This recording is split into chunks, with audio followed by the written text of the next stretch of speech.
শাহরাস্তিতে শিশু তসনুহা হত্যাকাণ্ড, চাচির ঘরে লুকোনো ছিল মৃত্যুর রহস্য। চাঁদপুরের শাহরাস্তি উপজেলার চিতোষী পূর্ব ইউনিয়নের পাঞ্চাইল পাটোয়ারি বাড়ি। গ্রামের সাধারণ এক সকাল। ঘর থেকে বের হয়ে খেলতে যায় ৩ বছরের শিশু তসনুহা তাবাসসুম। হাসি খুশি মেয়েটি আর ফিরে আসেনি কোলে। শুরু হয় খোঁজাখুঁজি। পুকুর, বাগান, ঝোপঝাড়। গ্রামবাসী দিনভর তন্ন করে খুঁজলেও শিশুটির দেখা মিলল না। সেদিন রাত কাটল উৎকণ্ঠায়। পরদিন বৃহস্পতিবার গভীর রাতে হঠাৎ বাড়ির পেছনের পুকুরে ভেসে ওঠে একটি বস্তা। গ্রামবাসী এগিয়ে যায়, পুলিশ আসে। বস্তার ভেতরে পাওয়া গেল ছোট্ট তসনুহার নিথর দেহ। চারপাশে নেমে আসে শোকের ছায়া। পুলিশ যখন তল্লাশি চালায় তখন নজরে আসে রিপন পাটোয়ারির ঘর। কাঠমিস্ত্রি রিপনের সংসারে আগে থেকেই নানা অভিযোগের কথা শুনে আসছিলেন স্থানীয়রা। ঘরে পাওয়া যায় রক্তের দাগ। রিপনের স্ত্রী সাথী আক্তারকে প্রশ্ন করা হলে এক পর্যায়ে ভেঙে পড়েন তিনি, স্বীকার করেন হত্যার কথা। সাথীর ভাষ্য, রান্নার সময় গরম ভাতের মার পড়ে যায় তসনুহার গায়ে। ব্যথায় চিৎকার করলে তিনি গলা টিপে হত্যা করেন। প্রথমে মরদেহ লুকিয়ে রাখেন আলমারিতে, পরে কম্বল মুড়ে বস্তায় ভরে সিলিংয়ে তোলেন। দুর্গন্ধ ছড়িয়ে পড়লে কৌশলে নামিয়ে এনে পুকুরে ফেলে দেন। কিন্তু এটিই শেষ ব্যাখ্যা নয়। তদন্তে উঠে আসে আরও একটি কারণ। কয়েকদিন আগে শাশুড়ি বাড়ির এক ঘরে চুরি করতে গিয়ে হাতে নাতে ধরা পড়েছিলেন সাথী।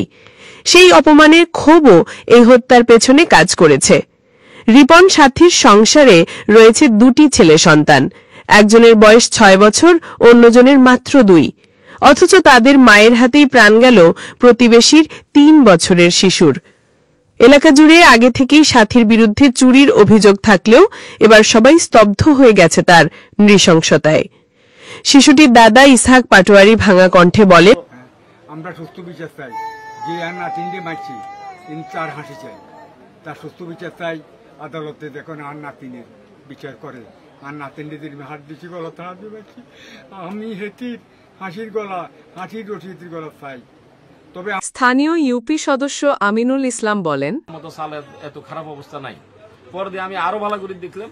দেখার পর দেখলাম যে ডেক্সির কাছায় এবং আশেপাশে সব জায়গায় মানে দাগ দেখা যাইতেছে এবং রক্ত প্রায় আর মনে হবে প্রায় 200 টাকা 300 টাকা এরকম হবে। এইভাবে দেখা যায়। তখন আমি স্যারে বললাম যে স্যার কনফার্ম এখানে এই ঘটনাটা ঘটছে। পরে দিয়ে স্যারে বললাম যে আপনি এই ঘরে যে ছেলেটা, এই ছেলেটাকে গ্রেফতার করেন। পরে দিয়ে ছেলেটা। শিশু তাসনুহার মা কাঁদতে কাঁদতে বলেন, আমি সেখানে কেমনে আমার জালে আমার মেয়েরে খুন করি বলে আমি শুধু খুন বিচারছি, আমি তার ফাঁসি। শাহরাস্তি মডেল থানার ওসি মোহাম্মদ আবুল বাশার জানান, তদারকিতে আমরা ঘটনাস্থলে গিয়ে লোকজনকে জিজ্ঞাসাবাদ করি, কিছু ক্লু পাই। তারপরে ভিকটিমের চাচি কে জিজ্ঞাসাবাদ করি, সাথী আক্তারকে জিজ্ঞাসাবাদ করি। সাথী আক্তার অপরাধ স্বীকার করে যে 3 তারিখে অসংখ্য তার বা ভিকটিমের শরীরে ভাতের মার পড়ে। তারপর চিৎকার চেঁচামেচি করার পরে সে 2 হাত দিয়ে গলা টিপে বস্তার ভিতরে পড়ে। প্রথমে শোকেসে, ঘরে শোকেসে লুকায়, পরে তারপরে কার বাসায় লুকায় অর্জন জানতে পারে। আসামি সাথী আক্তারের বিরুদ্ধে আমরা আইনগত ব্যবস্থা গ্রহণ করতেছি। ভিকটিমের পিতা রুবেল মিয়া বাদী হয়ে আসামি সাথী আক্তারের বিরুদ্ধে এজাহার দায়ের করেছে।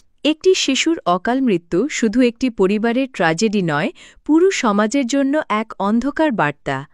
বিশেষজ্ঞদের মতে পারিবারিক কলহ, ক্ষোভ আর নৈতিকতার অভাব মিলেই এমন ভয়ঙ্কর ঘটনা ঘটে। সামাজিক বন্ধন দুর্বল হলে অপরাধের পথ সহজ হয়ে যায়। শিশু তাসনুহার হাসি হারিয়ে গেছে পুকুরের পানিতে, কিন্তু তার মৃত্যু প্রশ্ন রেখে গেছে, একটি শিশুর জীবন এত সহজে কেড়ে নেওয়া সম্ভব হলো কেন?